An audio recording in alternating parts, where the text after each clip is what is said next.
The stories we tell say more about us than they do about our prospective clients, and yet we don't know it. We aren't aware of it. But what if we could be? How much more powerful would our stories be? Today on The Visible Authority, how to get the story you're telling yourself to overpower the story being told to you about who you are, past, present, and future. And a little about a virus.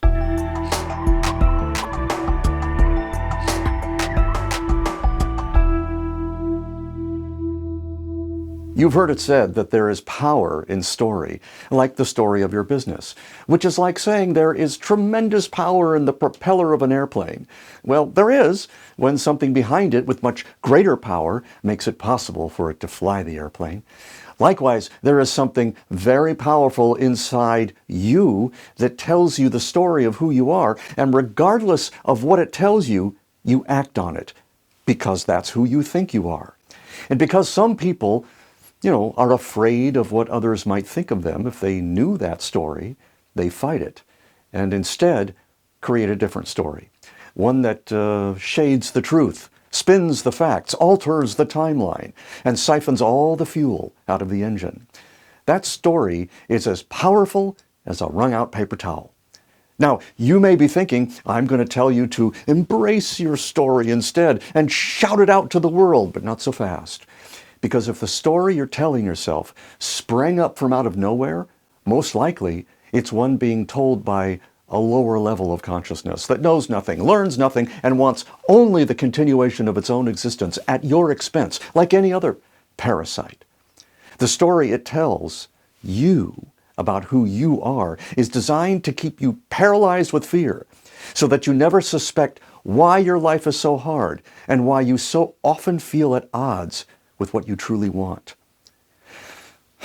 There is power in story, but there is so much more power in how the story is told.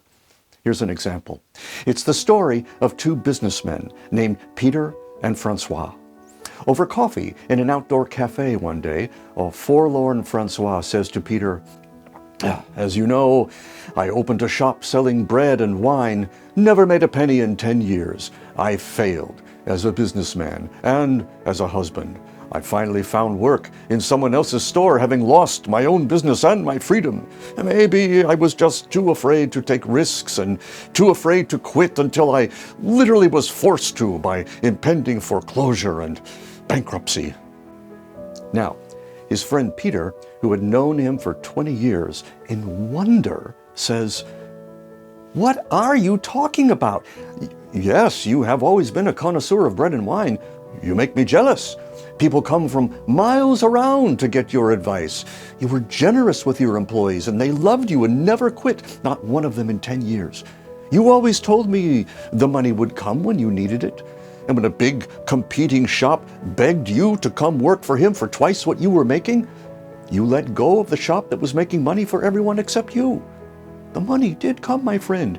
Maybe not as you expected, but you're prosperous now, and your customers still value your advice.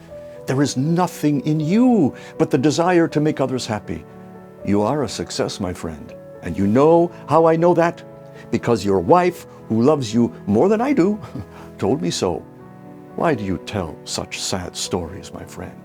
I've known you for too long. Pass the butter." The point is, we cannot tell our story if we're fighting it.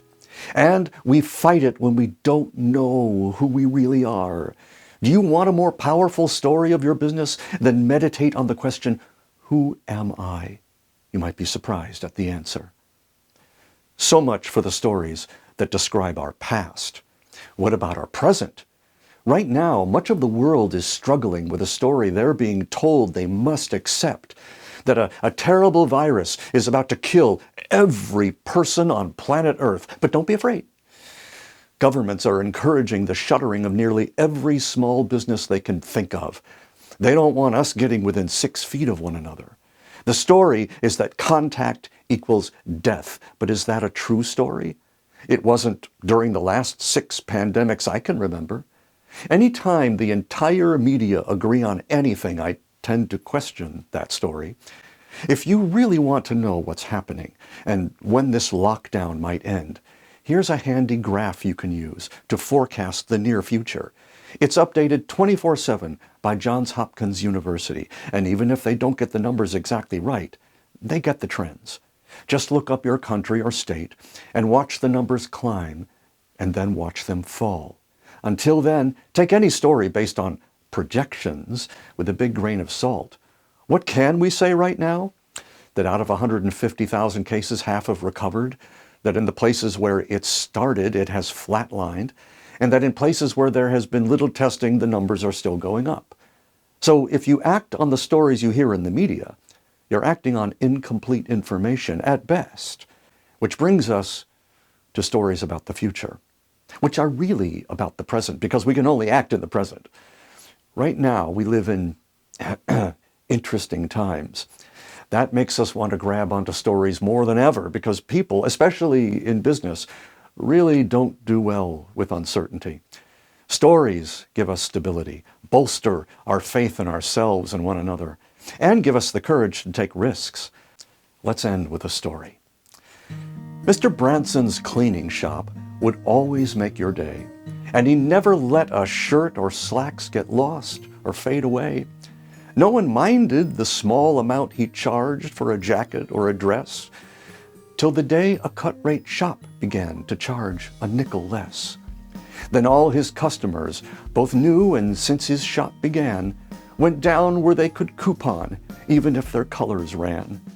Mr. Branson feared the future, now that he'd fallen down, till one bright day a bride walked in to clean her wedding gown. She said that no one else was brave enough to even try, including his new rival, who said too much could go awry. So being in survival mode, he gladly told her yes and went to work with all he knew to fix her wedding dress. And when she saw the brilliant job he now had to show, shiny buttons, silky lace, and fabric white as snow, she looked at him in gratitude, in wonder and surprise. The creases on her lips relaxed, tears falling from her eyes. Within a month, the brides-to-be drove in from miles around to get the magic Branson touch on their precious wedding gown. And none would ever question his rather lofty bill, as joyful tears would melt their fears and leave them with a thrill. Mr. Branson opened bridal shops from sea to shining sea and made each and every one of them as fine as they could be. The great Harry Chapin I am not, but may your shop be as fine as you can make it. Thanks for watching. Be safe out there, and we'll see you next time on The Visible Authority.